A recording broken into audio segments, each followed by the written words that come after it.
Good evening, ladies and gents. Give us a thumbs up if you like these videos. Please subscribe. Parkgate Leisure. Sorry, I hate saying that stuff, but I've been told I've got to. Anyway, this evening we are looking at an Autocruise Wentworth. Lovely big van, 2-berth. Anyway, we're not looking at all that stuff. We're looking at how to use it, how to operate it, where everything is and how it works. So as you can see, we've got this locker open already. There's your water heater. So just around there's a little yellow lever. That is currently in the closed position, so the water heater will work. It's full of water. To drain it down, pop that lever so it faces vertical, and the water will all drain out the bottom of your boiler.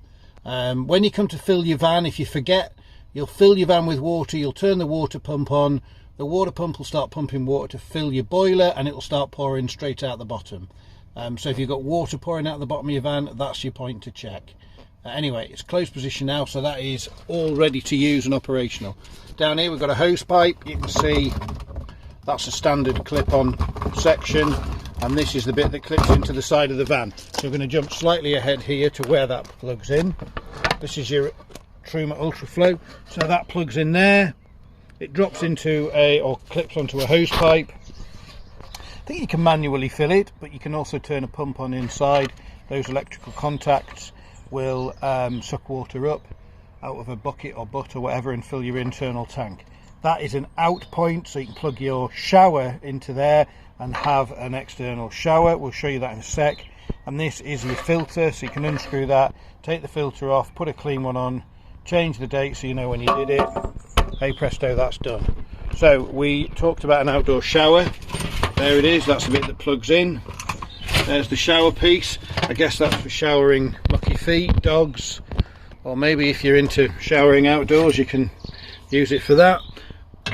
Yep, gas pipe just hooks onto there, and that bit goes into your bottle. Plenty of room for 2 bottles in there.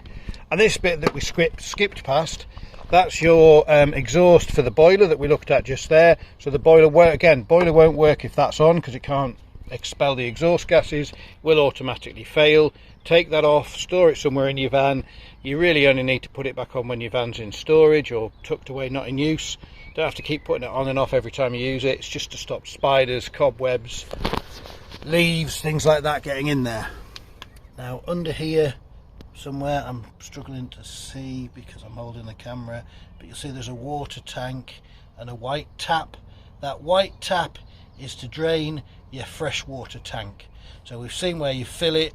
That's where you drain it when you're finished and want to empty that tank out for when you're not using it. Down here, that's your grey waste. That's currently open at the minute, so any water that goes into your grey tank will pour out there. And your cassette toilet tucked away in here. Loads of videos about these, but there's your cassette toilet. Make sure it's clipped in properly. Away you go. There isn't a separate flush on this. It does flush straight out of the main water tank. Moving around this side, we've got a gas outlet just here, so you'll have to get the little connector if you're going to connect up a barbecue. There's a much longer hose pipe there for filling if you wanted to use a much longer one. You've got your water pump there. Again, you can turn that on and off from inside. Your windy handle for your awning. Those white bits there is what's called a rafter.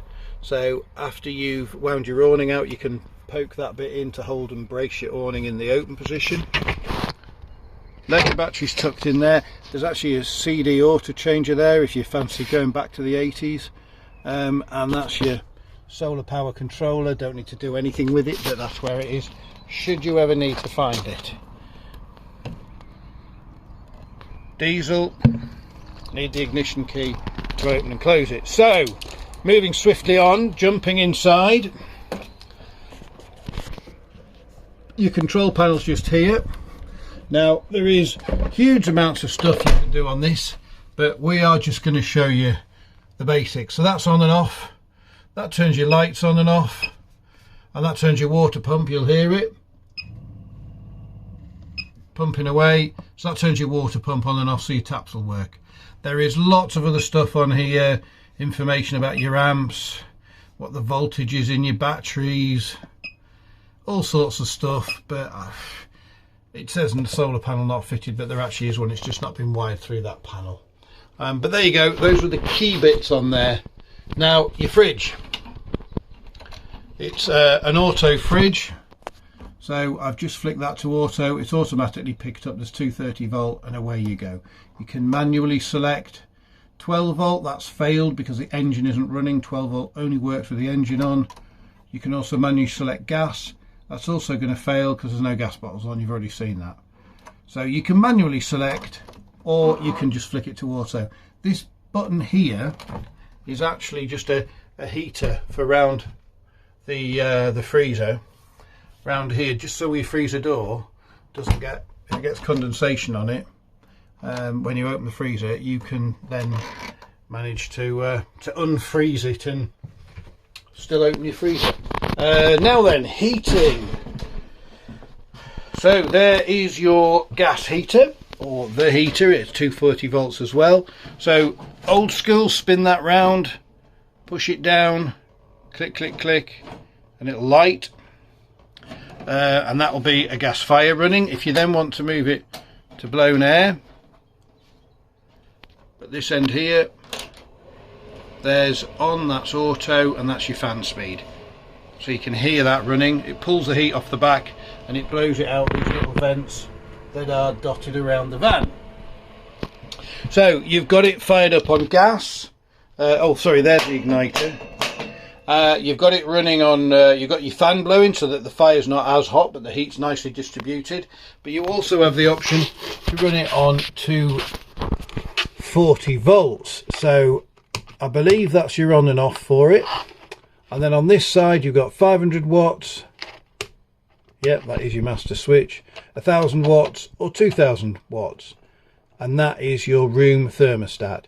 So basically that will turn little electric heater elements on inside there. So again, with no gas on, you can turn that on, it'll be a nice warm fire.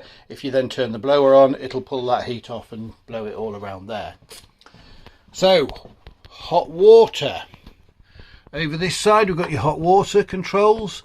So there's a little ring on the outside here that spins. That's gas hot water on. That's your temperature set, say 40 degrees.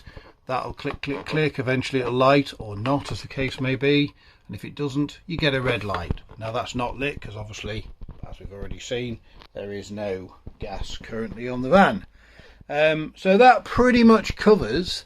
I'm just having a quick look round, see if there's anything I've forgotten, but that covers pretty much all of your stuff. Oh, it's worth noting they're 240 volts. You see I just touch that and it flicks it on, brighter off, and cycles through again. They're the only 240 volt pieces in the van. All the other lights are standard 12 volt. You've got a screen blind that pulls out from the corners there, and your covers are up there for the side windows. They just operate on a popper. But look at that, even your cupboard's lit. Super duper. So yeah, there you go guys. I think we've covered probably a new world record there. Super quick, as you can tell. I'm not too keen at being behind this camera, but there you go. Enjoy your Wentworth. Thank you very much.